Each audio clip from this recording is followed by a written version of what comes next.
Dan, I wanted to start with you. First off, congratulations on the film. Your Lucky Day is such a wild thriller that keeps audiences guessing until the very end. And it initially started out as a short, and so often filmmakers will use that as a proof of concept, but that was never your intention with this project.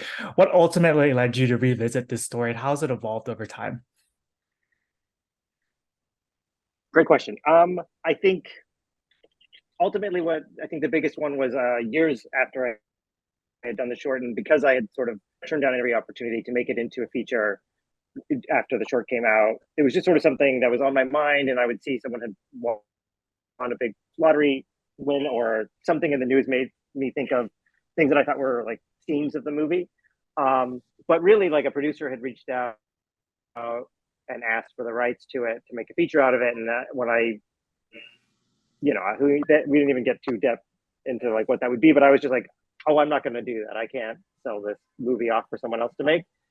So when you have that feeling, you're like, well, I guess maybe Mm. it matters and I should figure something out. So at that point, I just thought about it a little more like seriously. And once I had an idea for that, the guy who won the lottery should be kind of a, not kind of, he isn't a good person and had a bunch of money and he didn't need any money. That sort of like opened it up and like allowed me to sort of kind of tell the story I wanted to tell. Yeah. And then I had one other idea, but that sort of gives away the movie, was to sort of have my pregnant character from the movie kind of from the short become the main character and the sort of secret protagonist of the film. But Yeah. that's a secret. I don't know. You can choose as you will, Kevin. That's not my job. Oh wait, I might be spoiling something here. That Jessica, there's so much strength and vulnerability in your character, which you brought so much depth and nuance to, and she finds herself in a situation where everything is heightened. When you're filming on such a tight timeline, how are you able to create this space for yourself to get into her mindset and deliver the performance that you do? Sometimes the lack of time is helpful. It's a pressure cooker situation on its own, trying to film an indie in 16 night shoots.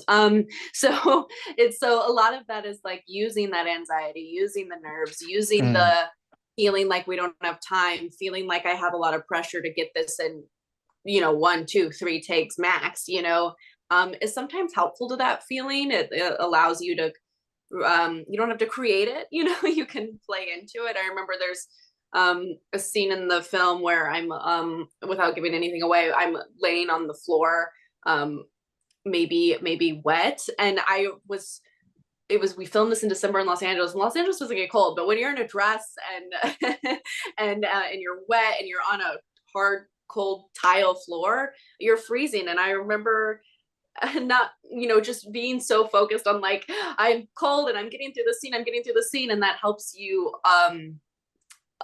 feed into that moment of like Anna Marlene feeling like I'm getting through this, it's just related in a different way. So sometimes the luxury of time when you're filming is great to have all the time that you need to get into it, and sometimes the lack of it is great because it creates so much pressure and anxiety.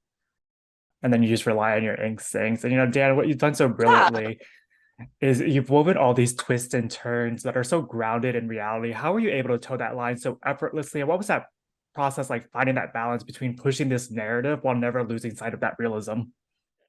I, I, I think I think going back a little bit to the previous question, I think they kind of are related. Was one of the things that I think I really feel really lucky about with this movie and specifically this story and it being a low budget movie is like I think like the desperation of the characters is sort of mirrored on set in the sense that Mm. like we don't have a lot of money, we don't have a lot of time, and we have to like do it right now. And I feel like those kinds of things sort of infuse back into the film, and you kind of can feel both at the same time. Where like I think if we had the luxury of more money and more time, that like maybe there isn't the same sort of intensity inside of that, or even like realism in the sense that like we're all there. There isn't. It feels like that kind of matches. I think the characters in a nice way that kind of is nice for me, anyways. Not nice when you're going through it, but it's nice in retrospect. You're like, okay, that I feel like that feeds into the theme of the film. Where it's like if we were really polished and slick, I think that would maybe like kind of come across a little false. And the other thing was just to sort of focus on the characters. I think you're making an indie movie, and you're the only thing I really could do to get anybody interested was write a script that hopefully people wanted to be a part of. And so my goal was to just try and for every character to write something that someone would want to play, even. Yeah. What is it about independent filmmaking that excites you as a creative, and what was it about this character in particular that resonated with you?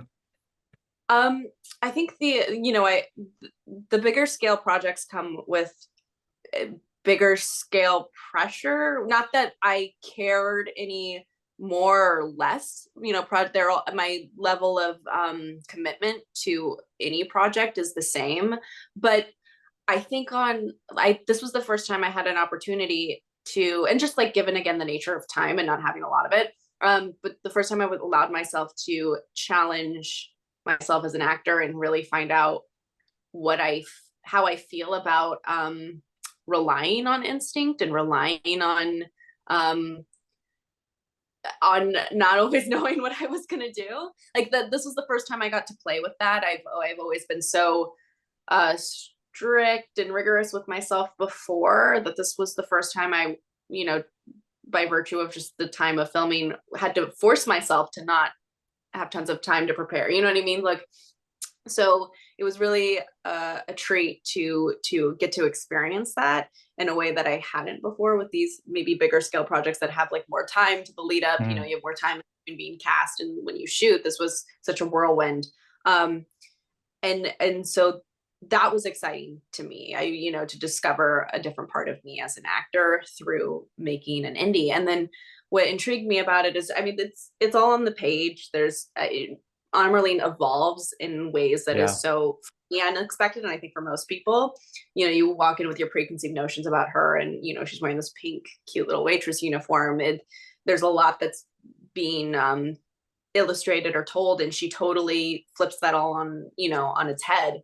And that's a huge gift as an actor.